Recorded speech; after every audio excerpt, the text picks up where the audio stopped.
مرحبا أهلا النوادي. الفاتح إلى روح سيدنا وحبيبنا وشفينا رسول الله محمد بن عبد الله وعلى آله وأصحابه وأزواجه وذرياته وأهل بيته أجمعين وإلى حضرة النبي. الفاتحة. بسم الله الرحمن الرحيم. الحمد لله رب العالمين الرحمن الرحيم مالك يوم الدين إياك نعبد وإياك نستعين اهدنا الصراط المستقيم صراط الذين أنعمت عليهم غير المغضوب عليهم ولا الضالين آمين. Assalamualaikum warahmatullahi wabarakatuh.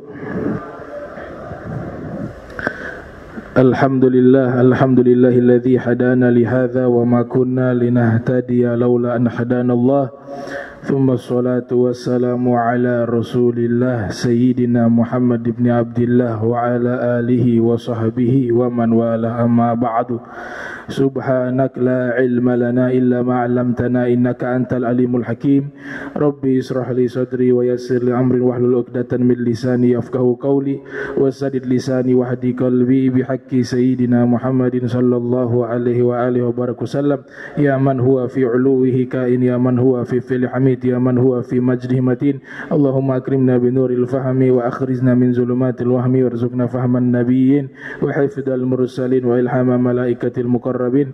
Rabbana zidna ilman wa fahma wa aqla ya akramul akramin bihaqqi sayyidina Muhammadin khatamil anbiya wal mursalin ya rahman ya rahim. Wa sallallahu ala sayyidina Muhammadin wa ala alihi wa sahbihi wa barak wa sallam. Alhamdulillahi rabbil alamin. Yang saya muliakan, saya hormati Imam Masjid Al-Muhajirin, wabil khusus Ami Alwi, Albar, dan juga para asatiza, Ustaz Soleh Sakola yang juga hadir, dan seluruh jamaah yang di malam hari ini kita kembali membacakan kitab peringkasan Sahih Al-Bukhari. Kita sampai ke hadis yang ke 296 dari Ibni Umar. An Ibni Umar radhiyallahu anhuma anna an-nabiyya sallallahu alaihi wasallam qadima Makkah fada'a Uthman ibn Talha fafataha al-baba fadakhala an-nabiyyu sallallahu alaihi wasallam wa Bilalun wa Usamah ibn Zaid wa Uthman ibn Talha thumma uglika al-bab falabitha fihi sa'ah thumma kharaju. Qala Ibnu Umar fabadartu fasa'altu Bilala faqala shalla fihi faqultu fi ayyi faqala bainal ustuwanataini. Qala Ibnu Umar fadhahaba alayya an as'aluhu kam shalla. Hadis yang ke-296 membahas tema tentang pintu Ka'bah dan Masjidil Haram. Babul abwabi, bab tentang pintu-pintu, wal ghalaq, dan kunci, lil Ka'bah, bagi Ka'bah, wal masajid, dan masjid. Ibnu Umar radhiyallahu anhuma, beliau menyatakan Nabi sallallahu alaihi wasallam ketika tiba di kota Makkah, beliau memanggil Utsman bin Talha. Utsman bin Talha ini adalah orang yang diberikan tugas memegang kunci Ka'bah sebelum Islam dan sesudah masa keislamannya. Nah, Utsman bin Talha ini masuk ke dalam agama Islam di waktu Nabi sudah hijrah ke kota Madinah. Rasulullah SAW ketika tiba di kota Madinatul Munawwarah, setelah itu beliau bermukim di kota Madinah kurang lebih selama 10 tahun. Pada tahun 8 Hijriah, Nabi kembali ke kota Makkah dan membebaskan kota Makkah. Dikenal di dalam sejarah Fathul Makkah. Jadi Fathul Makkah artinya pembebasan kota Makkah. Pada waktu itu Utsman bin Talha dipanggil oleh Rasul SAW Dalam satu riwayat, Imam Ali datang menemui Utsman bin Thalhah meminta kunci Ka'bah, karena Nabi ingin masuk ke dalam Ka'bah. Ketika Nabi masuk ke dalam Ka'bah bersama beberapa sahabat, di antaranya Usama bin Zaid, di antaranya Bilal ibnu Rabah, dan juga Utsman bin Thalhah, mereka masuk ke dalam Ka'bah. Jauh hari sebelum Nabi sallallahu alaihi wasallam membebaskan kota Makkah, Nabi pernah menyatakan kepada Utsman bin Thalhah bahwa nanti suatu saat saya akan memegang kunci Ka'bah dan saya akan serahkan kepada siapapun yang saya kehendaki. Karena waktu Nabi berdakwah di Makkah, dilarang oleh Utsman bin Thalhah Nabi memasuki Ka'bah. Pada waktu itu Utsman bin Thalhah masih musyrik. Nabi mengatakan, suatu saat saya akan memegang kunci Ka'bah dan saya akan serahkan kepada siapapun yang saya kehendaki. Ternyata ucapan Nabi terwujud. Tahun 8 Hijriah, penduduk kota Makkah semuanya tunduk kepada Rasul, tidak berani melawan karena Nabi membawa pasukan dengan jumlah yang sangat besar.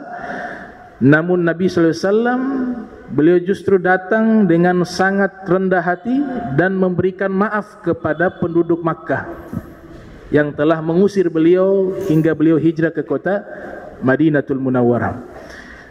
Utsman bin Thalhah khawatir jabatannya ini akan dirampas oleh Nabi, atau Nabi akan memecat dan mengganti posisi daripada Utsman bin Thalhah berdasarkan pilihan Nabi Muhammad sallallahu alaihi wasallam. Ternyata ketika Nabi masuk ke dalam Ka'bah, dihancurkan patung-patung berhala. Setelah itu Nabi masuk, Allah turunkan wahyu di dalam Ka'bah. Al-Imam As-Suyuti yang kelahiran tahun 849 Hijriah, wafat 911 Hijriah, dalam kitab Al-Itqan fi Ulumil Quran mengatakan satu-satunya wahyu Al-Quran yang diturunkan di dalam Ka'bah hanya satu kali, yaitu surat Al-Baqarah ayat 140, surat Al-Baqarah ayat 58, surat Al-Baqarah, surat An-Nisa, surat An-Nisa ayat 58. Ini satu-satunya wahyu berupa firman Al-Quran yang diturunkan ketika Nabi berada di dalam Ka'bah. Innallaha ya'murukum an tu'addul amanati ila ahliha. Sesungguhnya Allah memerintahkan kalian untuk menyampaikan amanah kepada ahlinya, pemiliknya. Ternyata ayat ini menegaskan bahwa pemegang kunci Utsman bin Thalhah, Allah perintahkan Nabi serahkan tugas ini kepada Utsman bin Thalhah. Maka Nabi SAW ketika keluar dari Ka'bah, kemudian Nabi katakan dalam hadis yang diriwayatkan oleh Ibnu Sa'ad dalam kitab At-Tabaqatul Kubra, khuzuha khalidatan talidatan la yanzi'uha minkum illa zalimun. Ambillah ini kunci, wahai anak turunan daripada Thalhah bin Utsman. Nabi mengucapkan bentuk jamak, kalian. Itu isyarat bahwa kunci Ka'bah engkau pegang beserta anak turunan engkau sampai hari kiamat. Tidak ada yang mengambil jabatan pemegang kunci tersebut illa zalimun, melainkan orang itu zalim.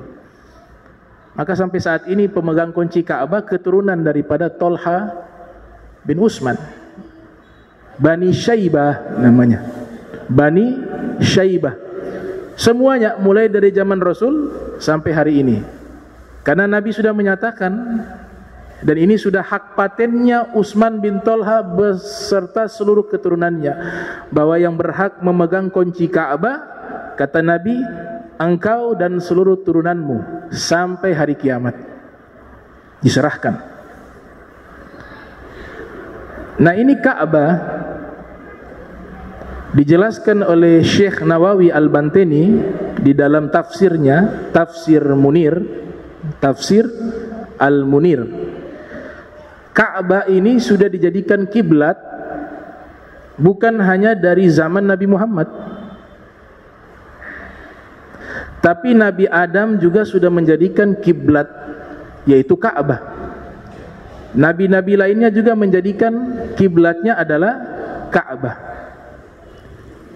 Ketika wahyu diturunkan, perintah solat, sudah ada perintah solat kepada Rasulullah SAW, maka Nabi diperintahkan solat menghadap ke Baitul Maqdis.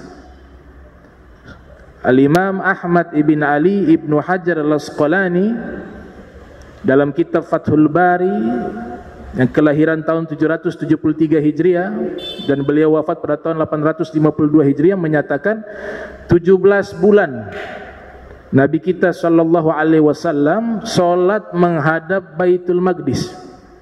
Berdasarkan riwayat dari sahabat bernama Al-Barra ibn Azib. Al-Barra ibn Azib menyatakan Nabi salat selama 17 bulan menghadap ke Baitul Maqdis.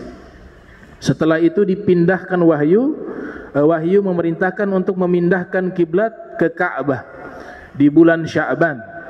Qad nara taqalluba wajhika, kami melihat engkau hadapkan wajahmu ke langit. Falanuwalliyannaka kiblatan tardhaha fawalli wajhaka syatra Masjidil Haram. Maka sekarang palingkan wajahmu ke arah kiblat yang engkau suka. Maka pindahlah arah kiblat itu ke Ka'bah. Namun sebelumnya para nabi mereka berkiblat ke kiblat yang namanya Ka'bah. Semuanya para nabi. Oleh sebab itu disebutkan ketika Allah turunkan wahyu di surat Al-Baqarah ayat 144, fawalli wajhaka syatra Masjidil Haram, palingkanlah wajahmu ke arah Masjidil Haram.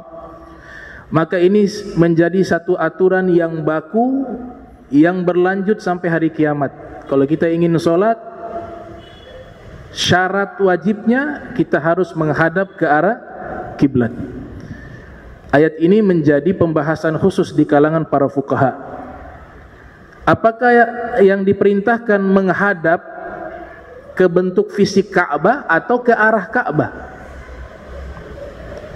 Karena di dalam ayat ini menyatakan palingkanlah wajahmu ke arah Masjidil Haram, ai Ka'bah. Makna Masjidil Haram di ayat ini yaitu maknanya adalah Ka'bah. Muncul pertanyaan, perintah ini kita arahkan, apakah kita mengarah persis ke bentuk fisik Ka'bah ataukah perintah ini mengarah saja ke Ka'bah? Itu dua hal yang berbeda. Maka dibahas oleh para ulama Asy-Syafi'iyah wal Hanabila. Para ulama Syafi'iyah, para ulama Hanabila menyatakan menghadap ke bentuk fisik Ka'bah. Perintahnya menghadap ke bentuk fisik Ka'bah dengan pemahaman kalau kita melihat Ka'bah, kita sholat di Makkah di Masjidil Haram, maka wajib kita menghadapkan diri kita ke arah fisik Ka'bah. Namun kalau jauh, seperti kita di tempat yang tidak melihat secara langsung itu Ka'bah, maka diperintahkan mengarah saja, mengarah ke arah Ka'bah. Dua mazhab lainnya, Al-Hanafiyah dan mazhab Hanafi dan Maliki, mazhab Hanafi dan Maliki menyatakan cukup arah jihatul Ka'bah, arah ke Ka'bah saja, bukan bentuk fisik. Sehingga di dalam mazhab Hanafi, kalau sholat di atas pesawat, kita mengarah misalnya ke Ka'bah, sah, tidak perlu mengulang sholat lagi, sholat di atas pesawat. Tapi kalau mazhab Syafi'i, kita sholat ihtiram, menghormati waktu, dan nanti setelah di tempat mukim wajib mengulang sholat yang di atas pesawat karena tidak mengarah kepada Ka'bah. Itu dijelaskan dalam kitab At-Taqrirat. Namun boleh kita pilih dari dua pendapat tersebut.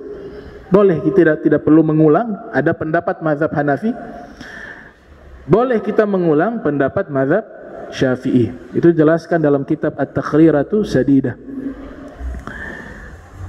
Kemudian dijelaskan juga dari mana referensi hukum yang diambil para ulama Syafi'iyah wal Hanabilah bahwa bentuk fisik Ka'bah itulah kiblat, bukan arah menuju kepada Ka'bah. Mereka mengambil dalil di dalam riwayat Sahih Al-Bukhari wa Muslim, dinukilkan di dalam hadis tersebut. Tapi bukan berarti Imam Syafi'i mengambil dari Sahih Bukhari Muslim, karena belum ada kitab Sahih Bukhari Muslim. Imam Syafi'i terlebih dahulu, baru Imam Bukhari. Maknanya para ulama Syafi'iyah, mereka mengambil dalil bahwa bentuk fisik Ka'bah itulah kiblat, karena Nabi SAW pernah menyatakan hadhil kiblah. Selepas Nabi keluar dari Ka'bah, Nabi mengatakan inilah kiblat. Kata inilah kiblat itu menunjukkan fisik daripada Ka'bah. Maka itulah kiblat, yaitu ainul Ka'bah, fisik Ka'bah. Mazhab Hanafi dan mazhab Maliki mengatakan bukan bentuk fisik Ka'bah itu kiblat, tapi arah ke Ka'bah itulah yang dijadikan kiblat. Karena disebutkan di dalam hadis yang juga diriwayatkan oleh Imam Tirmidzi yang lahir tahun 209 Hijriah, wafat 279 Hijriah, dalam sunannya Rasul bersabda, ma bainal masyriq wal maghrib kiblatun, di antara timur dan barat adalah kiblat. Hadis ini memiliki makna arah, bukan bentuk fisik Ka'bah. Nah, ini perbedaan pendapat di kalangan para ulama tentang masalah kiblat. Namun yang pasti semuanya bersepakat kiblatnya di Ka'bah. Kiblatnya di Ka'bah, sepakat. Hanya perbedaan dua hal. Apakah kiblat itu bentuk fisiknya Ka'bah atau arah yang mengarah ke Ka'bah? Itu yang pertama. Sekarang pembahasan hadis yang menyatakan Nabi masuk ke dalam Ka'bah.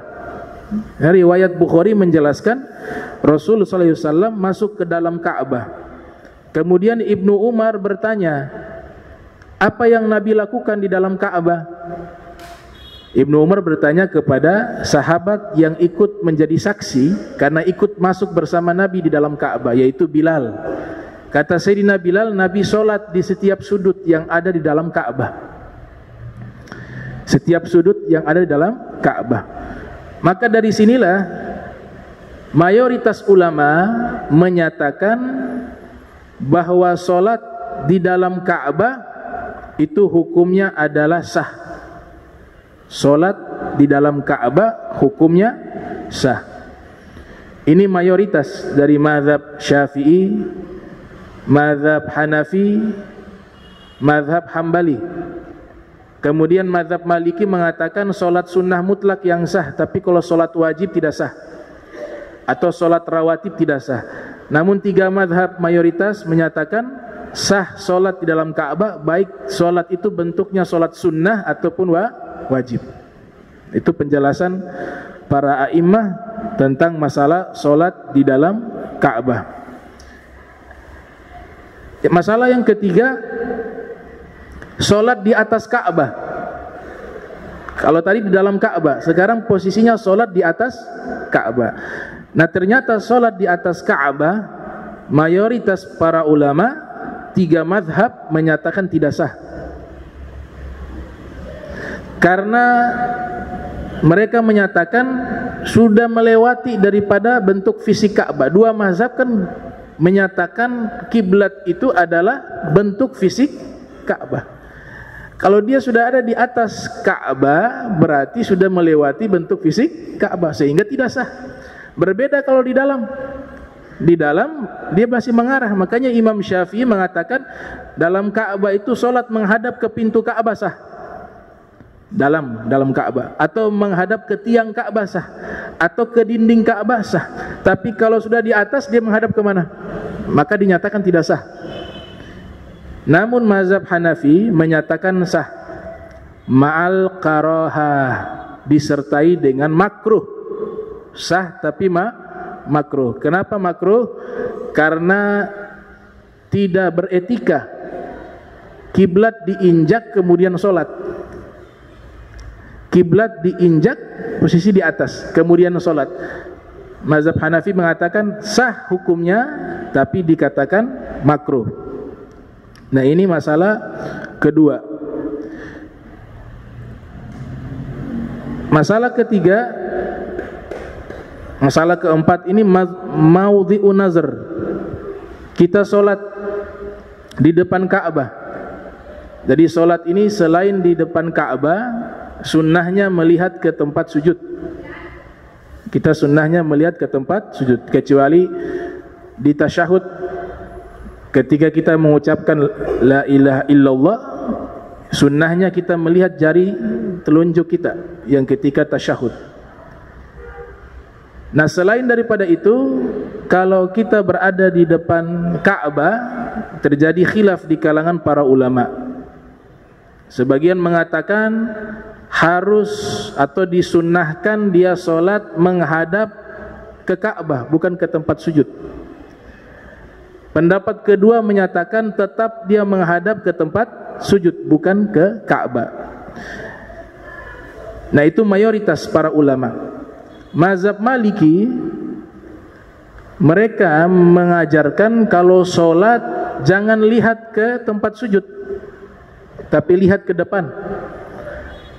Karena firman menyatakan fawalli wajhaka syatra masjidil haram, arahkan, palingkan wajahmu ke arah Masjidil Haram. Makanya mazhab Maliki mengatakan solatnya itu menghadap ke depan, tidak melihat ke tempat sujud. Namun mayoritas jumhur ulama, 3 mazhab menyatakan yang disunnahkan ketika solat kita melihat di tempat sujud. Terjadi masalah ketika melihat tempat sujud. Sejadah yang terlalu banyak corak-coraknya dimakruhkan oleh para ulama. Mereka lebih menganjurkan yang polos karena mengganggu konsentrasi. Para ulama sebagian mengatakan, bahkan hampir seluruhnya, mazhab Syafi'i hampir seluruhnya khususnya menyatakan solat memejamkan mata hukumnya makruh. Solat memejamkan mata hukumnya makruh. Namun ulama Syafi'iyah seperti As-Said Abu Bakar Syato dalam kitab I'anatut Talibin, beliau mengatakan ketika seseorang solat menutup mata hukumnya boleh-boleh saja.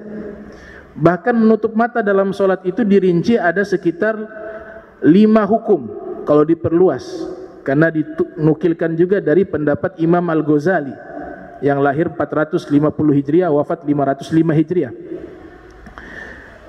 Dirinci, kalau kita sholat di tempat yang terlalu banyak gambar dan mengganggu konsentrasi kita, atau sejadah yang terlalu banyak coraknya, kalau kita mampu, ini ilatnya ya, kita tahu ilatnya. Kalau memang tidak ada pengaruh, kita lihat, nggak ada masalah. Ilatnya ini ada orang yang dia tidak mampu, dia melihat itu ibadahnya, sholatnya terganggu, maka pada waktu itu dianjurkan dia sholat menutup mata, jika menutup mata membantu dia khusyuk.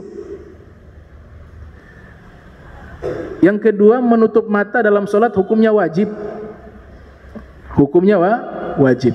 Dibuat semacam ilustrasi, terdampar di satu pulau, pakaiannya tidak ada, telanjang mereka.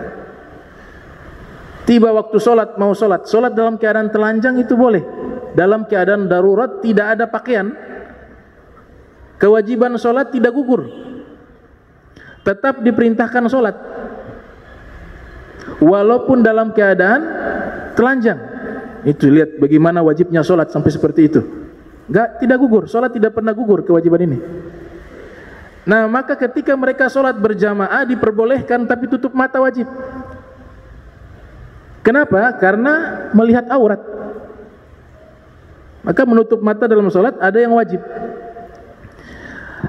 Ada yang justru kita diperintahkan haram menutup mata. ketika sholat. Haram menutup mata ketika justru menutup mata membuat kita menghayal, justru bukan tambah khusyuk, tambah jauh pikiran kita melayang kemana-mana. Maka waktu itu menutup mata dilarang. Kemudian makruh menutup, justru kita dimakruhkan menutup mata. Kalau kita sholat di tengah hutan, di situ ada hewan buas, ada ular, ada apa. Nah itu tutup matanya makruh karena membahayakan. Jadi itu dirinci menutup mata. Namun Imam Ghazali mengatakan selama menutup mata membantu dia khusyuk, maka menutup mata lebih baik. Tergantung keadaan orang masing-masing. Kalau yang satunya buka mata lebih khusyuk, buka mata lebih baik. Tapi kalau orang yang satunya menutup mata justru dia lebih khusyuk, maka menutup mata lebih baik. Namun kalau kita baca kitab fikih memang kebanyakan mengatakan makruh karena itu hukum umum. Nah sekarang cara yang diajarkan, ada seorang qadhi kelahiran tahun 95 Hijriah, wafat 177 Hijriah. Namanya Al-Qadhi Syuraih Ibnu Syuraih, terkenal dalam kitab Rawaihul Bayan fi Tafsir Ayatil Ahkam minal Quran. Beliau mengajarkan satu metodologi ketika seorang sholat posisi berdiri, yanzuru, dia melihat, fil qiyam ila maudhi'i sujud. Kalau posisinya berdiri, posisi berdiri dalam sholat, maka yang dia lihat adalah tempat sujud. Kemudian wa fir ruku' ila maudhi'il qadamaih. Ketika posisinya ruku, dia melihat ke tempat telapak kakinya. Dia melihat ke tempat kedua telapak kakinya. Kemudian posisi sujud, wa fis sujud ila maudhi anfihi.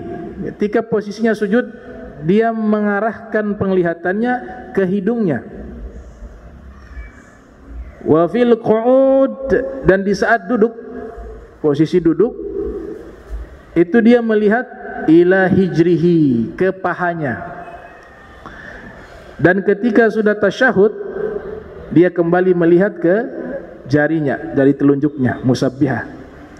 Karena dalam mazhab Syafi'i ketika telunjuk sudah mulai, itu kan kalimat illallah, at-tahiyyatu mubarakatu salawatu thayyibatu lillah, assalamu alayka ayuhan nabi wa rahmatullahi wa barakatuh, assalamu alayna wa ala ibadillahi, asyhadu an la ilaha illallah. Ini mazhab Syafi'i ini. Kalau mazhab Hambali setiap lafaz Allah baru dikeluarkan. Mazhab Maliki kanan kiri, tapi diarahkan seperti ini. Nah mazhab Syafi'i ketika illallah, kita juga disunnahkan melihat jari kita, jari telunjuk, illallah itu. Nah, seperti itu. Di depan Ka'bah, saya lebih memilih pendapat melihat kepada Ka'bah. Walaupun ulama Syafi'i berbeda pendapat. Kalau kita baca syarah Al-Muqaddimah Al-Hadramiyah karya Syekh Abdullah Bafadal, Syekh Abdullah Bafadal, beliau di dalam kitab itu mengatakan bahwa ketika salat di depan Ka'bah, paling baiknya dia melihat Ka'bah, bukan melihat tempat sujud dan bukan melihat ke langit. Kalau melihat ke arah langit, kesepakatan para ulama makruh. Salat menghadap melihat ke atas, ke langit, hukumnya makruh. Melihat ke tempat sujud hukumnya sunnah. Di depan Ka'bah, Syekh Abdullah Bafadal mengatakan melihat ke Ka'bah lebih baik. Tapi kalau kita baca komentarnya dari Ibnu Hajar Al-Haytami mengatakan itu mengikuti pendapat Imam Al-Mawardi. Imam Al-Mawardi seorang ulama Syafi'i yang wafat pada tahun 450 Hijriah.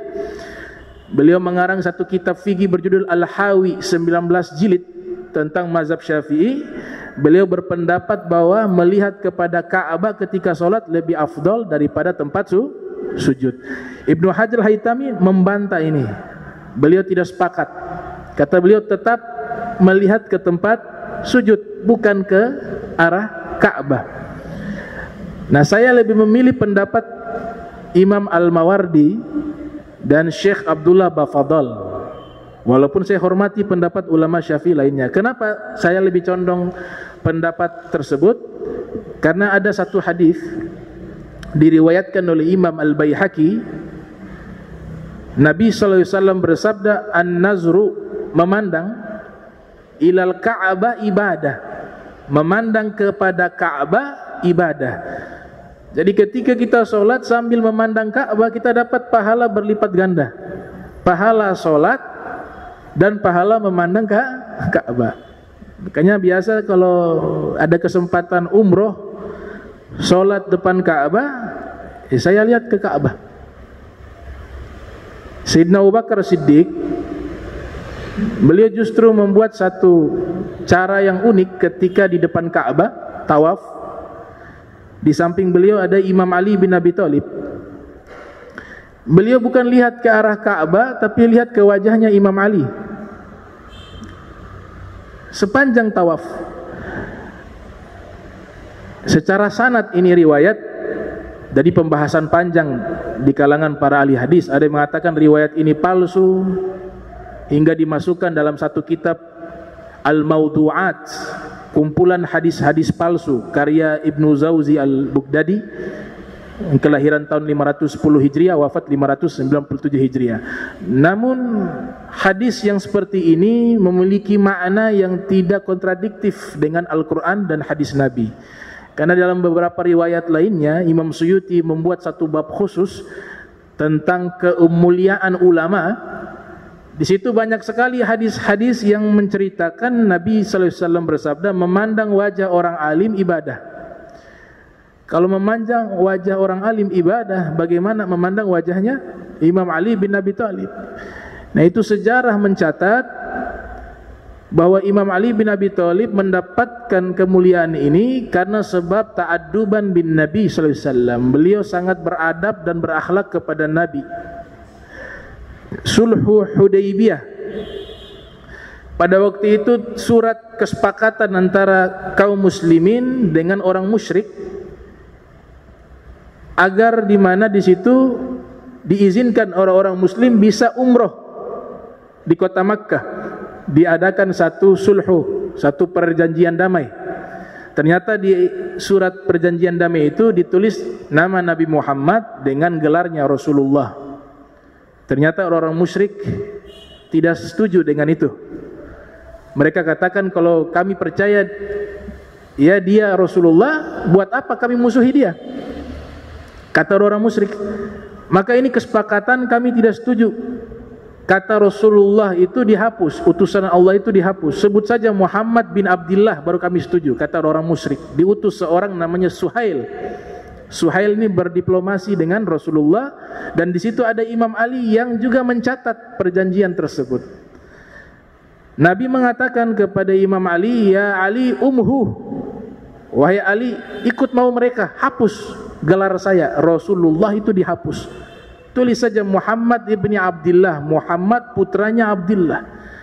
Imam Ali tidak berani menghapus. Nabi mengatakan lagi, umhu ya Ali, hapus itu ya Ali. Sayyidina Ali terdiam, tidak mau. Akhirnya Nabi yang mengambil lembaran tersebut, kemudian dengan liur beliau mengambil liurnya, kemudian beliau sendiri yang menghapus tulisan tersebut. Bukan Imam Ali tidak taat kepada Rasul, tidak. Tapi Imam Ali mendahulukan akhlak dan memuliakan Nabi dibanding perintah Nabi itu sendiri. Karena perintah itu berupa ajaran, sedangkan yang lebih mulia sosok Nabi Muhammad SAW. Tidak berani menghapus. Dr. Syekh Ali Jum'ah menyatakan, selepas utusan orang musyrik yang bernama Suhail pergi, mereka di dalam tenda. Kemudian Nabi SAW mengatakan, wahai Ali, kenapa engkau tidak menghapus ketika saya perintahkan? Kata Sayyidina Ali, demi Allah ya Rasulullah, saya tidak akan menghapus gelar engkau sebagai utusan Allah sampai hari kiamat. Dan saya tidak berani menghapus gelar engkau yang begitu mulia. dapat alasannya kenapa beliau tidak berani menghapus. Nabi bahagia dengan jawabannya Imam Ali. Nabi mengatakan kepada segenap sahabat yang hadir, wahai sahabat-sahabatku, an-nazru ila wajhi Ali ibadah, memandang wajahnya Ali ibadah, kata Rasulullah SAW. Sayyidina Abu Bakar Siddiq tawaf. Sepanjang tawaf yang beliau lihat adalah wajahnya Imam Ali bin Abi Thalib. Selepas tawaf selesai, ditanya kepada beliau, kenapa engkau selama tawaf tidak memandang ke Ka'bah, tapi yang engkau pandang ke wajahnya Imam Ali? Maka Sayyidina Abu Bakar mengatakan, saya mendengar Rasul SAW bersabda, an-nazru ila wajhi Ali ibadah, memandang ke wajahnya Ali adalah ibadah. Maka saya pandang wajahnya ketika saya tawaf. Hajar Aswad disunnahkan menciumnya. Sayyidina Umar bin Khattab mengatakan kepada Hajar Aswad ketika beliau menciumnya, disebutkan di dalam hadis Sahih Al-Bukhari, ya Hajar, qad alimtu annaka hajarun la yadur wa la yanfa. Wahai Hajar Aswad, saya tahu engkau adalah batu, tidak memberikan manfaat, tidak memberikan mudarat. Laula ra'aitu Rasulullah sallallahu alaihi wasallam qabbalak ma qabbaltuka abada. Seandainya saya tidak pernah melihat Rasul mencium engkau, maka saya tidak akan cium engkau. Tapi karena Nabi mencium engkau, wahai Hajar Aswad, maka saya ikuti apa yang dilakukan oleh Nabi Muhammad sallallahu alaihi wasallam. Nah, ini tentang cara di dalam kita solat menghadap ke Ka'bah, kita melihat Ka'bah, atau kita pakai pendapat kedua, melihat ke tempat sujud. Namun yang ketiga dilarang, sifatnya makruh, kita melihat ke arah langit. Ini beberapa riwayat tentang masalah Ka'bah.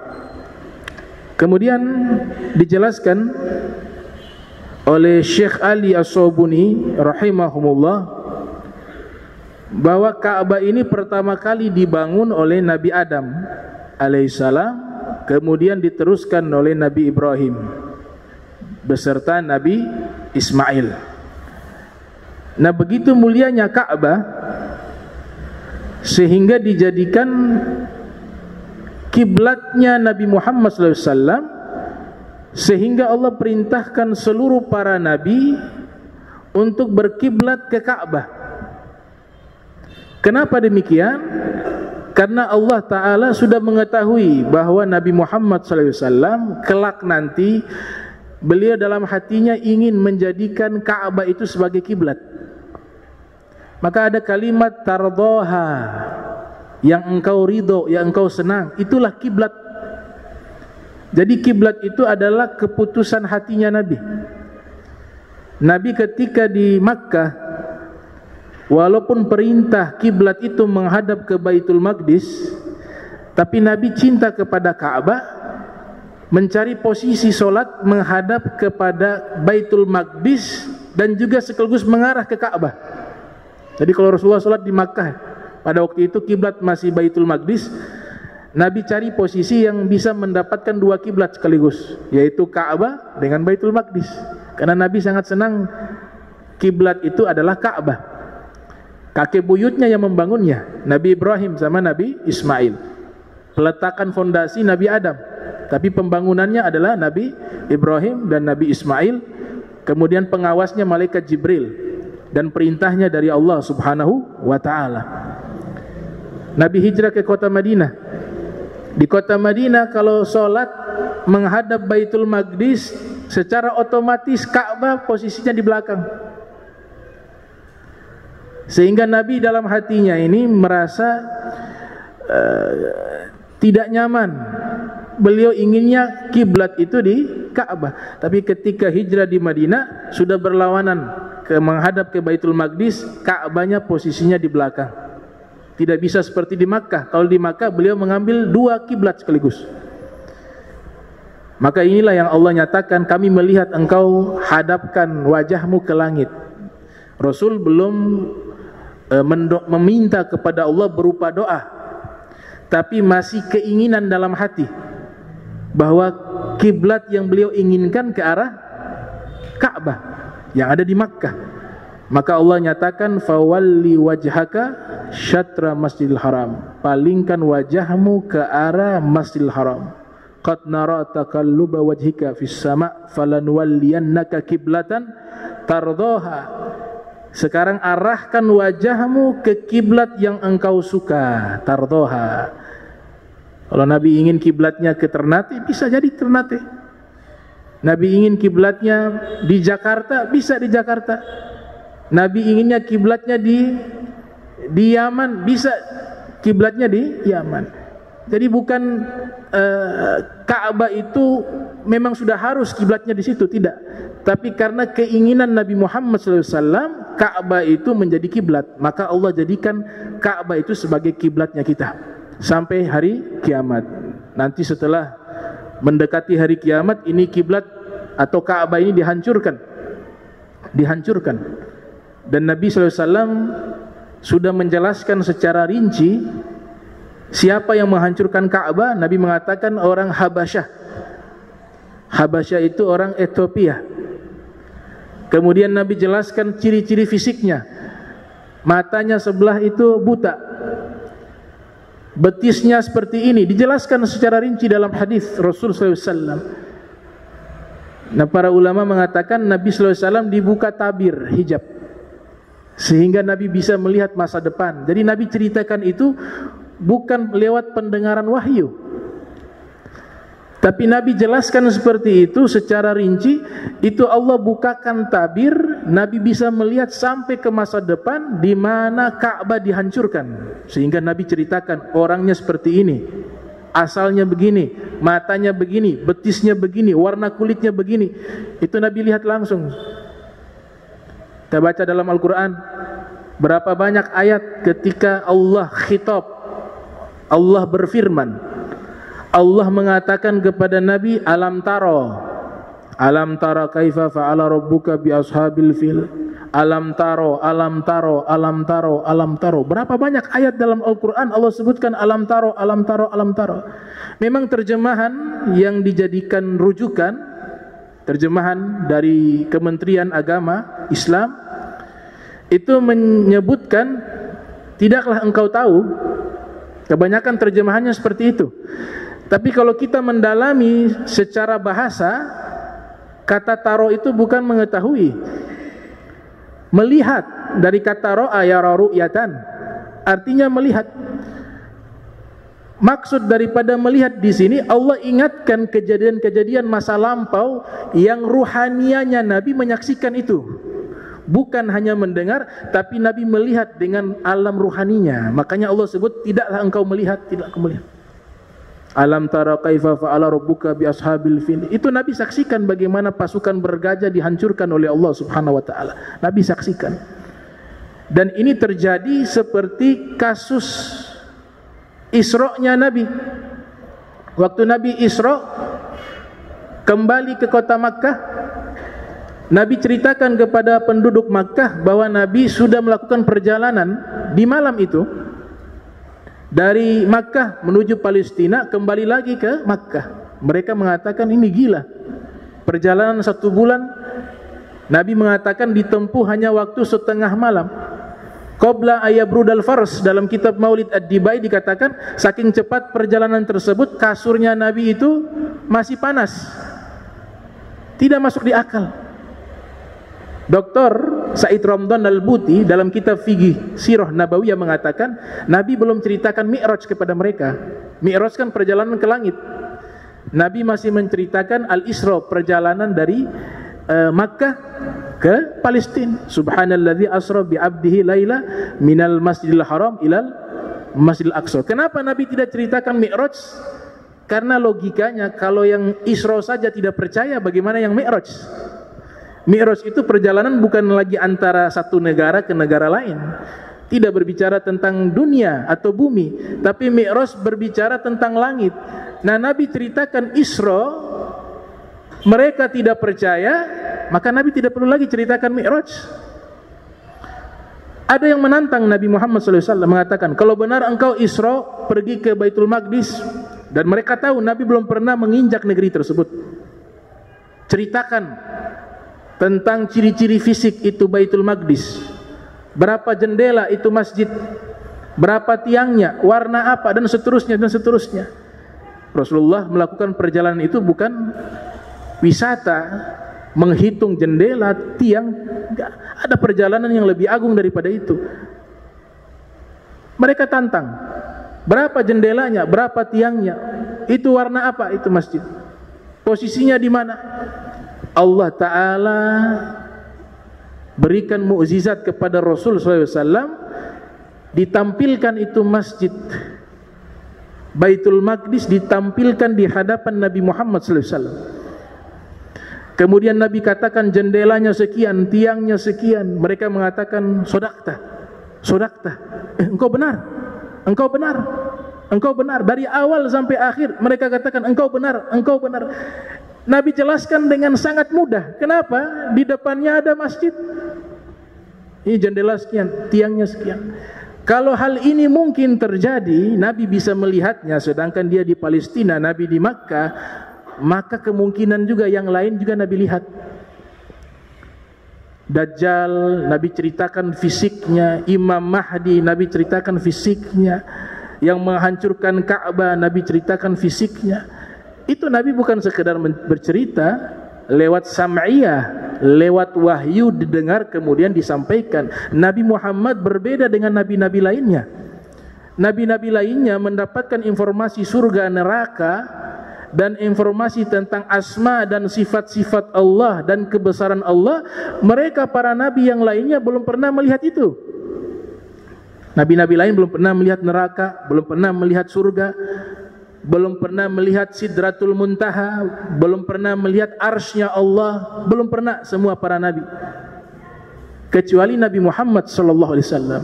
Nabi Muhammad dalam perjalanan Al-Isra kemudian Mi'raj, Allah Subhanahu wa taala memperlihatkan kepada Nabi bagaimana itu neraka dan Nabi melihat dengan matanya. Bagaimana itu surga, Nabi melihat dengan matanya.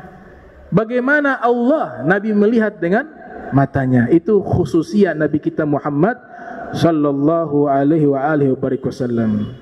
Fala ainun fid dunya tarahu siwal Mustafa idh kana bil qurbi ufrida. Dalam syair dikatakan tidak ada satu mata yang pernah melihat Allah terkecuali mata Nabi Muhammad sallallahu alaihi wasallam, karena beliau adalah manusia yang paling dekat dengan Allah Subhanahu wa taala. Jadi istimewa Rasul sallallahu alaihi wasallam. Maka beliau sampaikan sudah pernah lihat. Nabi katakan seandainya kalian melihat apa yang aku lihat. Hadis, wahai sahabat-sahabatku, ketika Nabi lewat di satu tempat, beberapa sahabat sedang berkumpul, kemudian mereka sedang tertawa bahagia, terbahak-bahak. Ya, tertawa yang diatur dalam Islam senyuman. Kalau sudah mengeluarkan terbahak-bahak itu tidak baik. Nabi katakan dhahkul anbiya tabassum. Tertawanya para nabi senyuman. Wa dhahkul syaitan qahqahatun. Tertawanya syaitan terbahak-bahak. Nabi melihat mereka sudah lalai, sudah terlalu berlebihan di dalam tertawa.